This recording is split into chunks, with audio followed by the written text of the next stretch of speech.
திமுக கழகத்தினுடைய பெருமையும் அண்ணா தொழிற்சங்கத்தினுடைய நிலையையும் எதிர்கட்சியினுடைய நிலையையும் அடுத்து நாம் என்ன செய்ய வேண்டும் என்பதை பற்றி ஒவ்வொரு மாவட்டமாக சென்று பம்பரமாக சென்று பணியாற்றி வந்து இன்றைக்கு பதவியை இருக்கிற அன்பிற்குரிய பேரவையினுடைய மாநில செயலாளர் என் பாசமிகு தம்பி திரு தமிழரசன் அவர்களே,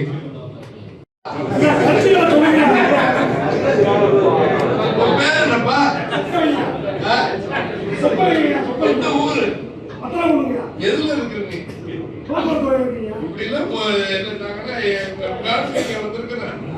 புத்திமதியெல்லாம் சொல்லாதே, உட்காரியா பெரிய கருத்து அது சொல்லலாம். எங்களை சொன்னதா உங்களை சொன்னாங்களா?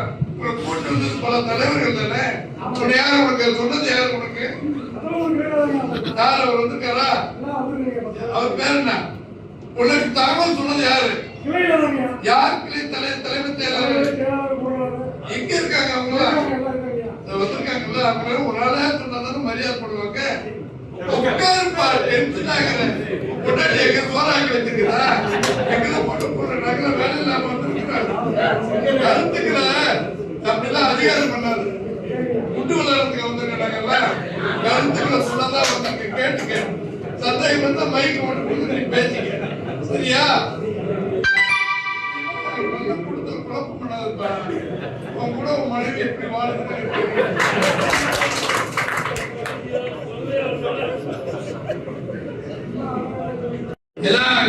கடைசியில் வணக்கம் போடுற நேரத்துல பல செய்திகள். அமைதியா இருங்க. யார் கசகசன்னு தொலைபேசி பேசாதீங்க. நம்முடைய அன்பான அழைப்பை இருக்கு அருமை மாநில பொதுச் செயலாளர் அருமை தம்பி தமிழரசன் அவர்களும், அருமை தம்பி தனபால் அவர்களும், அருமை தம்பி அப்துல் ஹமீத் அவர்களும் சிறப்புரையாற்றினார். ஒவ்வொருத்தரும் 1.5 மணி நேரம் 2 மணி நேரம் பேசக்கூடியது புரிஞ்சுக்கிறத பத்தி. மகேந்திர இவர் நம்ம தனபால் அவர்கள் ஏறத்தாழ பொதுச் செயலாளர் வயசு 73 வயசு இருக்கின்ற எடப்பாடியார் வயசு இவரு நம்ம ஐயா ராவணன் 68. அப்புறம் உங்களுக்கு இவங்க 2 பேரும் எடப்பாடியார் ஜோடி. எனக்கு ஜூனியர் தான் அவங்க, அதனால ஒன்றும் பிரச்சனை இல்லை. என்னத்துக்கு சொல்றேன்னா, இந்த ஒரு சூழ்நிலையில ஒரே கல்லில் 2 மாங்காய் ஒவ்வொரு மாவட்டமாக அனுப்பி கட்சியுடைய நிலை எப்படி இருக்கிறது, கழக தோழர்கள் எப்படி ஆர்வமாக இருக்கிறார்கள். பல பேர் அங்க போனா இங்க போனா டெய்லி செய்தி போடுறாங்களே, திண்டுக்கல் மாவட்டத்துல எப்படி இருக்காங்க அப்படின்னு ஒரு தகவலை ரகசியமாக தெரிஞ்சுக்கிறதுக்கு தூதுவர்களாகவும், இன்னொரு பக்கம் தொழிற்சங்கத்தை வளர்ப்பதற்குரிய தூணாக ஒரே கல்லில் 2 மாங்காய். ஐயப்பா வந்துருக்கியா? சரி சரிவா, இருந்து கொடுக்க வேண்டியது அப்புறம் பேசிக்கலாம். அருமை தோழர்களே, அருமையாக நம்முடைய சகோதரர் மரியாதைக்குரிய பொருளாளர் அமீத் அவர்கள் ஆரம்பித்தார். தம்பி தனபால் அவர்கள் அவருக்குரிய பணியிலே பாடலாம் பாடினார். எனக்கு அதிசயமா போச்சு. சக்கரவர்த்தி திருமகள் வந்து 60 வருஷம். அதுல என்எஸ் கிருஷ்ணன் புரட்சி தலைவர் பாட்டு பாடி பார்த்துருக்காங்க. உலகத்திலே பயங்கரமான ஆயுதம் எதுன்னு கேட்கிறது எம்ஜிஆர். என்ன கத்தி கோடாலி சொல்றாரு. அதுக்கு அவர் பதில் சொல்றது என்ன சொல்றாரு? தறிகிட்டு போன நய வச்சுக்கிட்டு நாக்குத்தான் அதுன்னு கருணாநிதி அன்னைக்கு சொன்னார். அன்னைக்கு கருணாநிதி வரல, காங்கிரஸ் அவங்கள வாக்க சொன்னார். அதே நேரத்தில் இன்னொரு கேள்வி கேட்பார், புகையும் நெருப்பு இல்லாமல் எரிவது இது. எம்ஜிஆர் என்ன கேட்பார், புகையும் நெருப்புல வருது, என்னையா நீ பாட்டு கேட்கிற, நீயே சொல்லியா பாரு. நம்ம என்ன செஞ்ச எம்ஜிஆர் சார், வசித்து வாழும் ஏழைகளின் வயிறு மாறது. தொழிற்சங்க தலைவர்கள் எல்லாம் உட்கார்ந்துருக்கீங்களே, வசித்து வாழ்றதை பத்தி கம்யூனிஸ்ட் சிந்தனையை பட்டுக்கோட்டு கல்யாண சுந்தரம் எழுதிய பாட்டை புரட்சி தலைவர் எம்ஜிஆர் எப்படி சொல்லியிருக்காரு பாருங்க. அதை நீங்க தம்பி தனபால் அவர்கள் அருமையாக எடுத்துக்கிறார்கள். அதே போல அருமை தம்பி தமிழரசன் அவர்கள் நம்முடைய 73 தேர்தல் முடிந்த உடனே அது என்ன படம் நேற்று இன்று நாளையில என்ன படம் பண்ணீங்க? தம்பி நான் படித்தேன் காஞ்சியிலே நேற்று நான் உனக்கு செய்தி சொல்லுவேன் சொல்லட்டுமா செய்தி இன்றைக்கு சொல்லி தெருவிழா கூட்டுவார். அதுல இடைவேளை விடும் போது மாயத்தவர் வெற்றி மாயும் வெற்றியும் வரும். அது 73 வந்த படம். 2 பேரும் அவ்வளவு திறமையான ஆள் பாருங்க. அது குஞ்சி வந்து கூட சக்கரவர்த்தியை சொல்றாரு, இவர் 73 வந்த படத்தை சொல்றாரு. எல்லாமே மக்களுக்கு உணர்வூட்டிய புரட்சி தலைவர் எம்ஜிஆர் செய்திகள் செய்தி நீங்க புரிஞ்சுக்கணும்.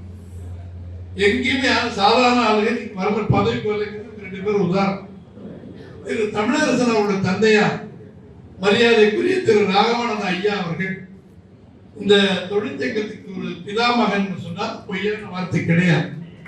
புரட்சி தலைவர் அன்னைக்கு மக்களிடம் பேசி நடித்து ஒரு 50 வருடமாக திரைப்படங்களிலே தன்னுடைய செயலை நன்மைகளை மக்களுக்கு பெண்களுக்கு தொண்டாற்றுகிறவர்கள் ஒரு நல்லவர் வல்லவர் என்று பெயர் எடுத்திருக்கிற அந்த புரட்சி தலைவர் கட்சி ஆரம்பிக்கிற பொழுது 73 தொழிற்சங்கம் அதிகமா வரல. அப்ப நம்முடைய அறிஞர் அண்ணா அவர்கள் 69 அவர் சிகிச்சைக்காக அமெரிக்கா போறார். விமான நிலையத்தில் ஒரு ஆங்கில புத்தகத்தை எடுத்து அதில் ஒரு அட்டை எடுத்து புரட்சி தலைவர் எம்ஜிஆர் கொடுக்கிறார். தம்பி தமிழரசன் சொன்னார் இல்லையா, ஸ்பேனர் சுத்தியல் அட்ஜஸ்டபிள் இதெல்லாம் டைட் பண்ணிக்கலாம். அத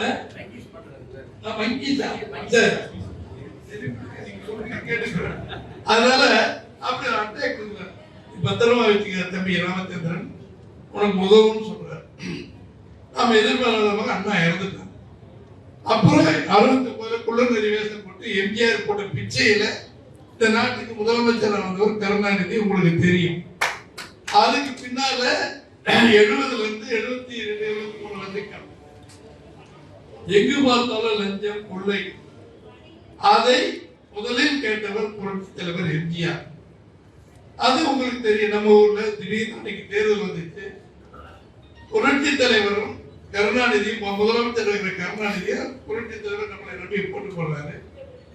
அப்போ தமிழ்நாடு முழுவதும் திண்டுக்கல் இருக்கிற 6 சட்டமன்ற தொகுதி மக்கள் 1,69,000 ஓட்டு வித்தியாசத்திலே புரட்சி தலைவரை வெற்றி பெறுகிறார். தலைகீழா மாறும்.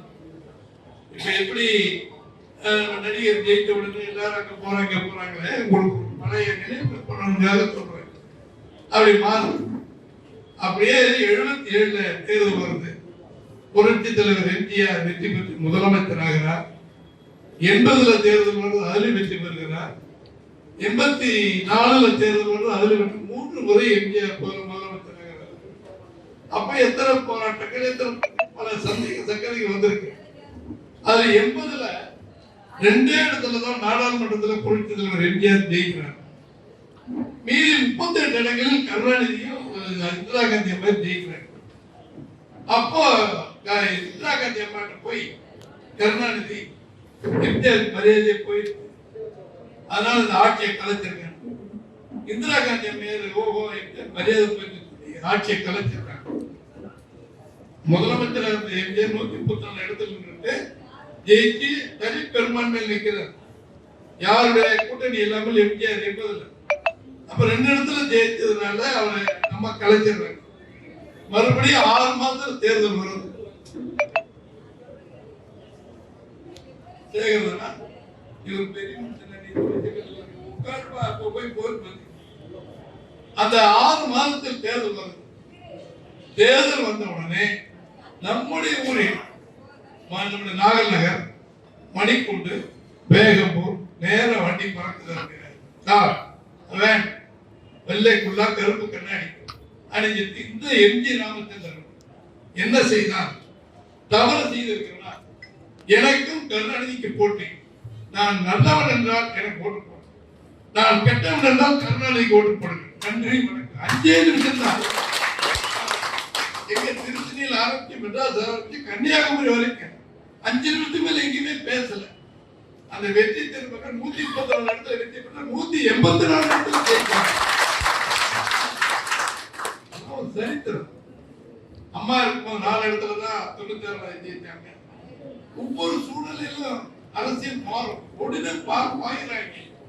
அப்ப சம்பாதிக்க போடுறவே எங்கேயாவது போய் கான்ட்ராக்ட் எடுத்தாலும் ஓடி போயிடுவாங்க. இன்னைக்கு நிலை என்ன? சண்முகம், விஜயபாஸ்கர், வேலுமணி, தங்கமணி, இப்படி முக்கியமான தலைவர்கள் யார் நம்பிக்கைன்ற புரட்சி தமிழர் எடப்பாடியார் வச்சிருந்தாலும் அவங்க எல்லாம் பறந்து போய் அவருக்கு ஆதரவு சொல்லி போய் நடிகருக்கு நம்ம விஜய் கொடுக்குறாங்க. 25 பேர் அவங்க தனியா. நம்ம தம்பி தமிழகத்தில் சட்டத்துல 3 ஒரு பக்கம் மெஜாரிட்டி இருந்தாதான் அவங்களுக்கு தனி சுதந்திரம் கிடைக்கும். 32 பேர் இருந்தாதான் அவங்களுக்கு தனி அந்த ஓட்டு போடுற அதிகாரம் இருக்கு. அதனால நம்முடைய அக்னி கிருஷ்ணமூர்த்தியை கொரோனாவாக நம்முடைய தலைவர் எடப்பாடியார் தேர்ந்தெடுத்து அவர் உத்தரவு போடுறார். கொரோனா உத்தரவு என்று சொன்னால் அதிமுக எம்எல்ஏக்கள் வெற்றி பெற்ற அனைவரும் தமிழ்நாடு அரசு விஜய் முதலமைச்சர் சபாநாயகர் கொண்டு வர தீர்மானத்துக்கு எதிராக ஓட்டு போட வேண்டும் என்று தீர்மானம் நிறைவேற்றார். அந்த 25 பேர் அவங்க தனியா சட்டசபையில் நீங்க பார்த்துருப்பீங்க, ஆதரவா ஓட்டு போட்டாங்க. அதனால அடுத்த நாள் அவங்க எல்லாம் அந்த ஆன்டி டிஃபெக்ஷன் சொல்லுவாங்க. அதுல அந்த தகுதி எழுந்துட்டு அவங்களுக்கு எம்எல்ஏ பதவியை மினி கட்சி சொல்லி ஒரு தபால் கொடுக்கிறார்.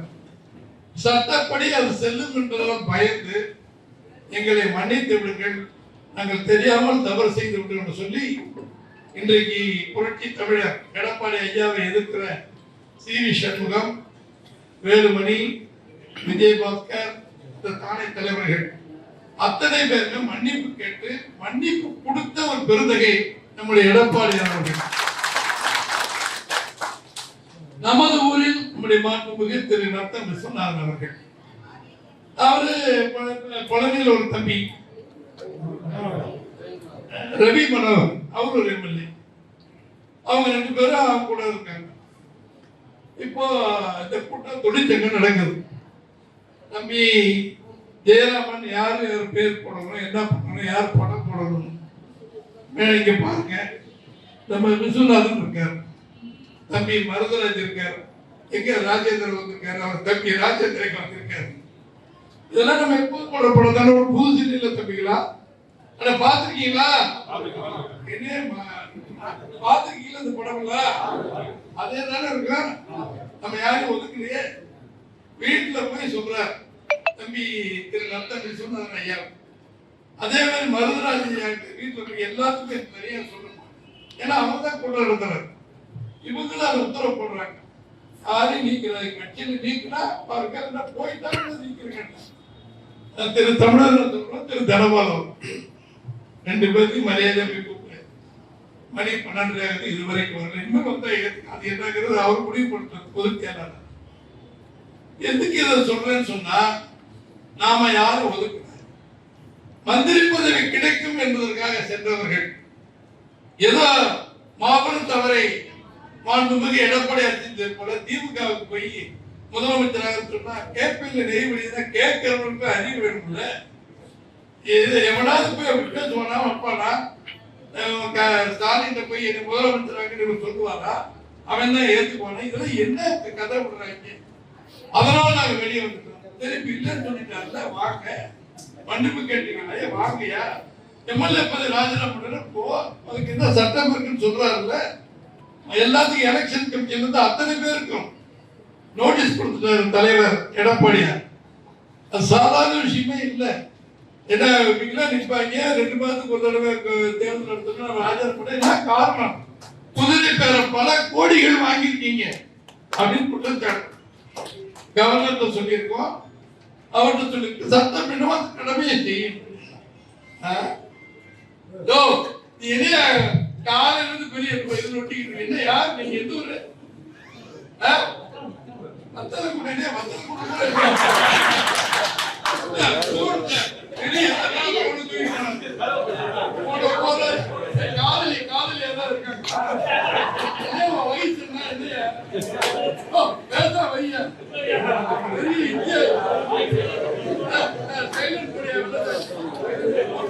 வெளியே போயிட்டாரு.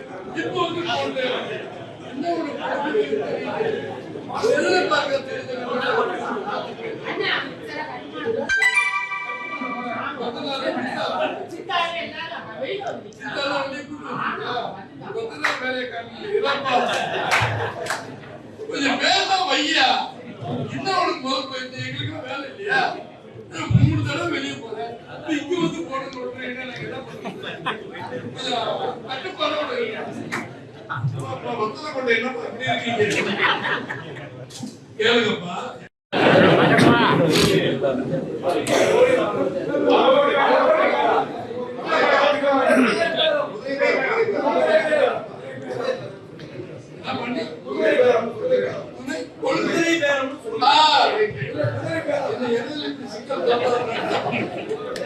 குதிரை பேரம் பல கோடிகள். இப்ப வெளியில வர்றது 30 கோடி, 100 கோடி, 50 கோடி எல்லாம் பண்ணிருக்காங்க.